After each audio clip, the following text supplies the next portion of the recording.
راستے میں اس کی ملاقات ایک اور شخص سے ہوئی جس کے پاس ایک بکری تھی۔ بکری بڑی پھرتیلی اور مضبوط تھی۔ اس شخص نے بھی مولا بخش سے پوچھا، تم کدھر جا رہے ہو؟ مولا بخش نے بتایا، میں بیل فروخت کرنے منڈی جا رہا تھا۔ راستے میں نے بیل کا سودا ایک اندھے گھوڑے سے کر لیا جسے اب میں بیچنے منڈی جا رہا ہوں۔ وہ شخص بولا، اسے بیچنا کیوں ضروری ہے؟ میری بکری تمہارے اندھے گھوڑے سے کہیں اچھی ہے۔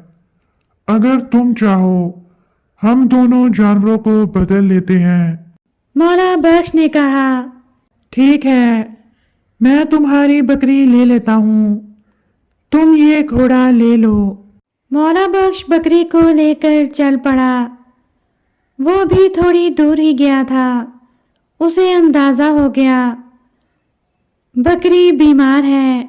وہ پھر منڈی کی طرف چل پڑا۔ منڈی اب نزدیک تھی۔ مولا بخش کی ملاقات ایک اور شخص سے ہوئی جس کے پاس ایک مرغی تھی۔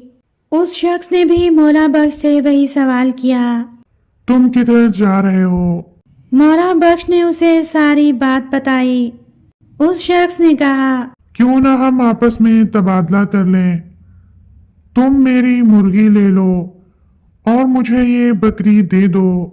مولا بخش نے اس شخص کی بات مان لی۔ مولا بخش مرغی بیچ کر اپنے گاؤں کی طرف روانہ ہوا۔ مولا بخش ابھی کچھ دور ہی گیا تھا، اسے ایک بھکارن ملی۔